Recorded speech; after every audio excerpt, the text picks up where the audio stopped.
Hi friends, Telugu స్టోరీస్కి స్వాగతం సుస్వాగతం. నేను మీ విజయ. ఈరోజు మన కథ పేరు ఆకాశ పందిరి. ఇంకా కథలోకి వెళ్ళిపోదాం. అనగనగా భీమాపురం అనే ఊరిలో లోకజ్ఞానం తెలియని సోమన్న అనే వ్యక్తి ఉండేవాడు. అతనికి బుద్ధిబలం శూన్యమైన కండబలం మాత్రం ఉండేది. ఒకరోజు రాత్రి సోమన్న ఆకాశం వైపు చూస్తుండగా అకస్మాత్తుగా అతనికి ఒక భయంకరమైన ఊహ తడుతుంది. ఆకాశం ప్రపంచానికి దేవుడు వేసిన పందిరి అని అంటారు కదా. ఎంత చిన్న పందిరికైనా 4 గుంజలు ఉంటాయి కదా. మరి అంత పెద్ద ఆకాశానికి ఒక్క గుంజైనా లేదేంటి? విరిగి పడితే ఇంకేమైనా ఉందా అని భయపడుతూ ఆకాశం విరిగి మీద పడితే తన ప్రాణాలు పోతాయనే భయం వేసి ఎవరికైనా ఆ భయాన్ని చెప్పుకుందామంటే అందరూ నిద్రపోతుంటారు. ఇక అలా నడుస్తూ ఊరి బయట ఉన్న ఓడల మర్రి చెట్టు కింద కూర్చుంటాడు. రామయ్య అనే అతను కూడా అక్కడే ఉంటాడు. హడావుడిగా అక్కడికి వచ్చిన సోమన్నని చూచి కారణం అడుగుతాడు రామన్న. అప్పుడు సోమన్న, ఏం లేదండి, నేను ఇంటి బయట పడుకొని ఆకాశం వైపు చూస్తున్నాను. అదే సమయంలో నాకు ఒక అనుమానం వచ్చింది. మనం కట్టుకున్న చిన్న పందిరికైనా 4 వైపులా 4 గుంజలు ఉంటాయి కదా. ఒక్క గుంజ లేకపోయినా పందిరి కూడా ఆగదు. మరి మన నెత్తి మీద ఉన్న ఆకాశం కూడా ఈ ప్రపంచానికి దేవుడు వేసిన పందిరి అంటారు కదా. అలాంటి పెద్ద ఆకాశానికి ఒక్క గుంజైనా లేదేంటి? పొరపాటున అది విరిగి పడిపోతే ఇంకేమైనా ఉందా? అది ఊహించుకుంటే భయం వేసింది. అందుకే ఇక్కడికి వచ్చాను అంటాడు సోమన్న.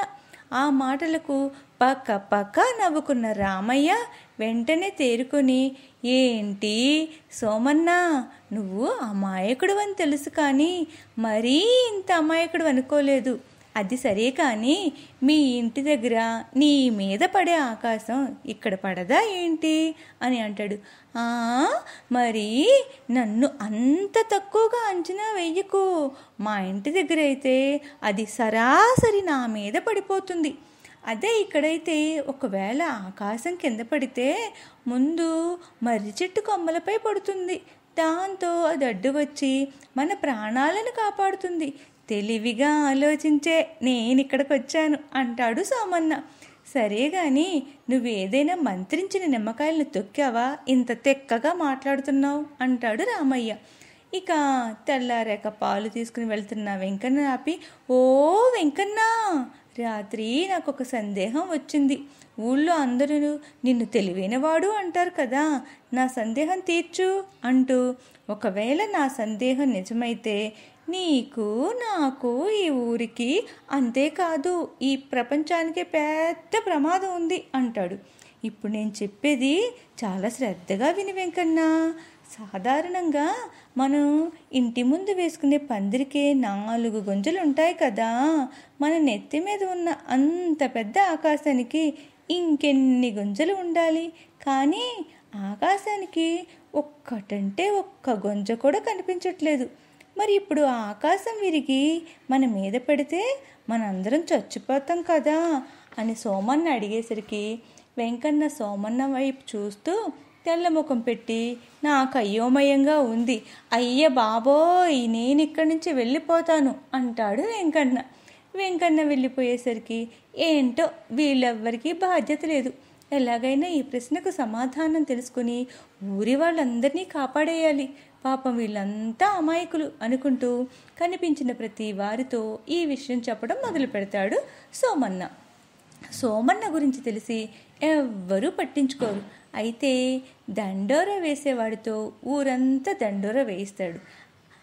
అప్పుడు అతను, ఇందు మూలంగా 50 మంది గ్రామ ప్రజలకు తెలియచేయనది ఏమనగా, మన ఊరికి పెద్ద ఆపద వచ్చి పడింది. దాన్ని కనిపెట్టిన మన సోమన్న వేయించే దండోరా ఇది. ఇక విషయానికి వస్తే ఒక చిన్న పందిరికే 4 గుంజలు ఉంటాయి కదా. అలాంటిది ఇంత పెద్ద ఆకాశానికి ఎన్ని గుంజలుండాలి? కానీ ఒక్కటి కూడా లేదు కదా. మరి అది విరిగి పడితే మనందరం చచ్చిపోతాం. అందుకే మనందరం ఆకాశం లేని చోటుకు వెళదాం అని సోమన్న మాటగా చెబుతున్నానహో అని దండోర విన్న ప్రజలంతా ఆకాశం విరిగిపడటం ఏంటి, వీడి పిచ్చి కాకపోతే అని రకరకాలుగా మాట్లాడతారు. కానీ సీతమ్మ అనే ఆమె మాత్రం సోమన్నకు పిచ్చి పట్టిందేమో, ఎవరికైనా భూత వైద్యుడికి చెప్పాలి అని తెలిసిన ఫకీర్కి కబురు పంపగా అతను ఏదేదో మంత్రం చదువుతూ ఎడాపెడా చీపురుతో కొడుతుండగా సోమన్న అక్కడి నుండి పారిపోయి ఎక్కడైనా ఆకాశం లేని చోటుకు వెళ్ళి హాయిగా బ్రతకాలి అనుకుంటూ అడవి దారి పడతాడు. ఎంత దూరం నడిచినా ఆ ఆకాశం కనిపిస్తూనే ఉంది అనుకుంటూ చీకటి పడేసరికి చెట్టు కింద ఆగుతాడు. అప్పటికే అక్కడ ఒక యోగి కళ్ళు మూసుకొని తపస్సు చేసుకుంటూ ఉంటాడు. సోమన్న వచ్చిన అలికిడికి ఆ యోగి కళ్ళు తెరిచి చూస్తాడు. సోమన్న ఆ యోగితో, మీరు కూడా ఆకాశం కింద పడుతుందనే భయంతో చెట్టు కింద చేరారా, భలే భలే అంటాడు సోమన్న.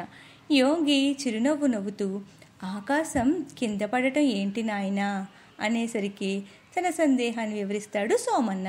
యోగి ఆ మాటలకు నవ్వుతూ, ఆకాశానికి గుంజలు లేకపోవటం ఏమిటి నాయనా, ఉన్నాయి కదా. పక్కనే సీతారామపురం అనే గ్రామంలో ప్రతి ఇంటికి వెళ్ళి ఆ ఇంట్లో వాళ్ళని నోటికి వచ్చినట్లు తిట్టి భిక్షం పెట్టించుకొని తిరిగిరా అనేసరికి సోమన్న ఆ గ్రామానికి వెళ్ళి ఇంట్లో వాళ్ళని తిడుతూ భిక్షం పెట్టమంటాడు. ఎవ్వరూ భిక్షం పెట్టరు. కానీ ఒక ఇంటి ముందుకు వెళ్ళి తిట్ల దండకం మొదలు పెట్టేసరికి అంతలో ఒక స్త్రీ దోసిట్లో బియ్యం తెచ్చి, ఆలస్యం అయ్యింది, ఆకలితో అలమటిస్తున్నట్లున్నావు, నీ బాధ అర్థమైంది, లేకపోతే తిట్టవు కదా అంటూ బియ్యం సోమన్న ఒడిలో వేసి వెళ్ళిపోతుంది. సోమన్న యోగితో జరిగినదంతా చెబుతాడు. అప్పుడు ఆ యోగి, చూసావా నాయనా, నువ్వు తిట్టినా ఆ మహా ఇల్లాలు భిక్షం పెట్టింది. అలాంటి వాళ్ళే నూటికో కోటికో ఒక్కరున్నా చాలు. అలాంటి వాళ్ళే ఆకాశానికి గుంజలు. ఆకాశానికి ఇలాంటి గుంజలు ఎన్నో ఉన్నాయి. అలాంటి వారు ఈ ప్రపంచంలో ఉన్నంతకాలం ఆకాశం పడిపోదు నాయనా. అలాంటి ధర్మాత్ములే ఈ యుగాన్ని నడిపిస్తున్నారు. ఇక నువ్వు దిగులు చెందకు అంటాడు ఆ యోగి. దాంతో సోమన్నకు ఆయన మాటలు అర్థమవుతాయి. తన భయాన్ని తీర్చిన ఆ యోగికి సాష్టాంగ నమస్కారం చేసి సేవలు చేస్తూ సోమన్న ఆ అరణ్యంలోనే ఉండిపోతాడు. దీనిలో నీతి ఏంటంటే ఫ్రెండ్స్, ధర్మం అన్ని వేళలా అన్ని రకాలుగా మనల్ని కాపాడుతుంది అని మన పెద్దలు ఊరికే అనలేదు. ధర్మో రక్షతి రక్షితః. అందుకే మనం కూడా ధర్మాన్ని ఆచరిద్దాం. ఏమంటారు ఫ్రెండ్స్? కథ నచ్చిందా? అయితే మరో మంచి స్టోరీతో మళ్ళీ మీ ముందుంటా. అప్పటి వరకు ఏం చేస్తారు? Keep listening Telugu stories and follow me. Bye.